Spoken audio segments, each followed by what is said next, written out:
official. You're starting to make some sales with your jewelry and people are buying it and they actually like it. So now you're wondering what to do to reinvest this money back into your business to help it grow even further.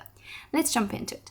Number one, I would highly recommend learning the skills that you need through either an in-person course or an online course, or investing your time into learning through YouTube. There are so many different courses and things out there that you can follow to help you with this. Sometimes it can be really tricky knowing which is the best option for you. So I have a whole video down below that I'll link for you about choosing what's the right method for you to go through, whether it is going the free method through YouTube or whether it is going the paid option and going to an actual studio that's equipped with all the tools. If you're interested in going the free route following YouTube tutorials, then my good friend Basia actually has a bunch of really good tutorials where you can learn some of the making with her. And actually, we have a little something planned that will be coming out in the next few months, so keep your eyes peeled for that. And I'll link her channel down below so you can check her out. She's amazing. And that leads me on to point number 2, which is investing in a course to help you with the business side of things. Because a lot of the time we spend a lot of time and effort and money on the making side and we neglect the business side of things. And that's where we often get stuck because we have a huge inventory of jewelry sometimes. I know some jewelers who have been making stuff for many, many years and still are very nervous to get out there and show their beautiful, beautiful jewelry to the world. So if you want to actually take it to the next level, then it's really important to fill in the gaps of your business and focus on some of the other aspects as well. So I actually have a course coming out at the end of August 2022 that I'm super excited about to help you fill in all of those gaps. So we work out all of your target audience, your USP, your branding, your marketing to help you promote that jewelry and to help you have the confidence to be able to talk about your jewelry comfortably to anybody who asks any question. So that really helps you with the confidence to go out there and take your business to the next level. I'll put a link in the description of where you can sign up for that because it's coming out soon. And point number 3 is investing in tools. So it's really important not to go out in your first week and just go and buy all the tools you could possibly ever need. So some of us get into kind of like a writer's block where we feel like we can't progress until we have invested in XYZ tool. And the list of jewelry tools is absolutely and utterly endless. Obviously, if you're into setting stones, you're going to need to buy all the equipment to set stones. But personally, I don't set stones very often, so I have a very minimal selection of tools to help me do that when and if I do. But I haven't gone out and bought all of the potential things to make my life a whole lot easier with setting stones. So in the beginning, you're obviously still going to be learning and figuring out what skills you want to focus on, what kind of jewelry you want to make. And in a way, that's actually maybe something that if you feel like you are that kind of person that likes to explore lots of different things, then maybe being in a studio and having access to all kinds of different tools might be really beneficial for you personally as a starting point, because then you'll be able to know which tools you do and don't like, and then know which ones you want to invest in personally. That's personally the way that I worked. So I did a course in the beginning. I did a year-long course, which was amazing. And I loved that in London at Vanetta Sicharan's School of Jewellery. And I absolutely loved having access to all the different tools.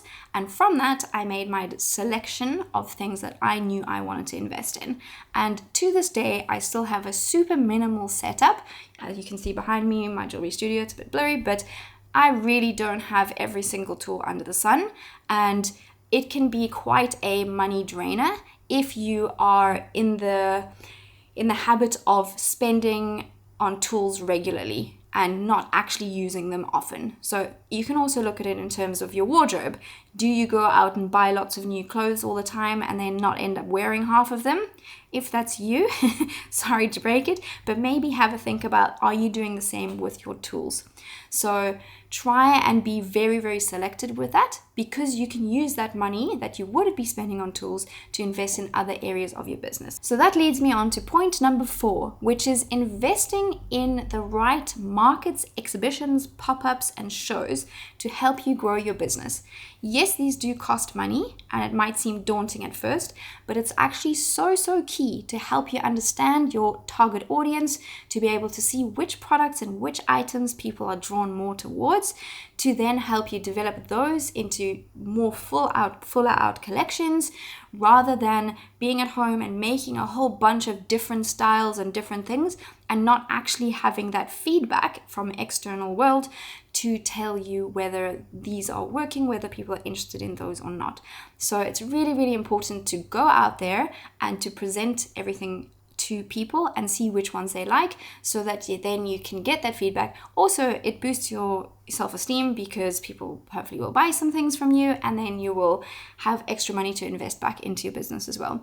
So I have a whole list of questions and a whole YouTube video actually explaining how to go about choosing the right market for you depending on the kind of jewelry you make, and a list of questions that you can ask the organizer before you give them any money to make sure that it is the right place for you. Because I really wouldn't want you to go out, spend your time. It takes a lot of time to plan for an exhibition, to organize everything, and also investing in the materials to make the new products, your time in making the products, and then go out there and it's completely not the right audience for you.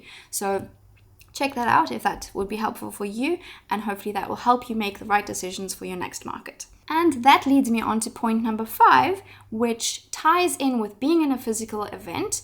You want to be able to then give out business cards which have your details so that they can contact you afterwards. So having your own website, in my personal opinion, is super key and was a big game changer for me, because that then gave me the opportunity to speak and connect with people after the exhibition. A lot of the times people bought after the event, they looked around, maybe they thought they would come back, but then after going through a whole exhibition, they were super tired, their partner wanted to go home, or the kids were tired, so then they didn't end up buying that piece that they wanted to buy for themselves or as a gift for somebody. And they have my business card and they went over to my website and placed an order there.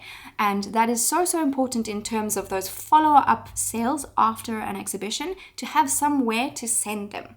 And having a beautiful, clear, branded website speaks volumes and really gives them this full immersive experience of your brand and makes them fall in love with it and then feel like they're making the right decision by purchasing from you. Obviously, if you have an Etsy account, that is a really great first step, and I encourage you to do that if you are not entirely sure if you want to sell or not. Do people like it? Do you enjoy this? Is this something you want to do? So it's a fantastic first step to do that.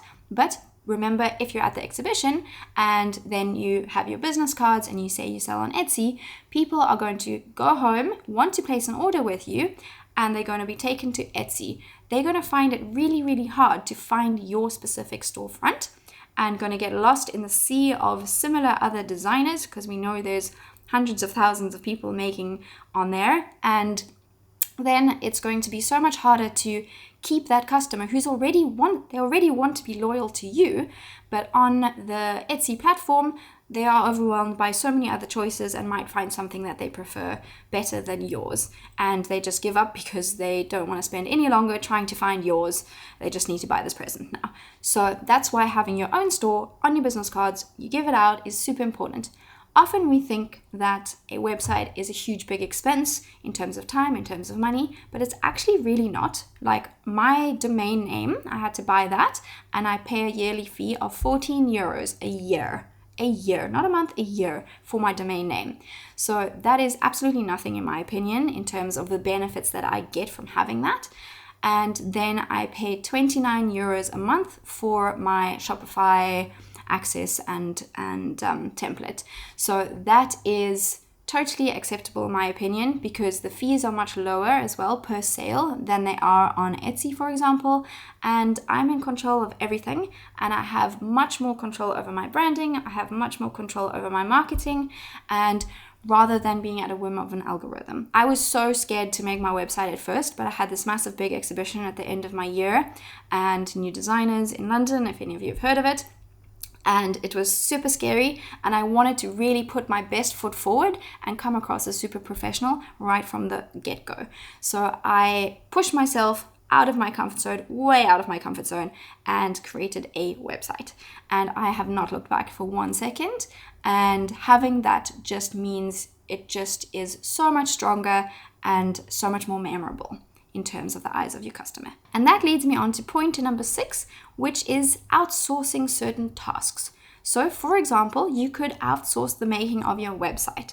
So there are so many different website platforms. I personally use Shopify and I love it because it is set up to support small business owners like us.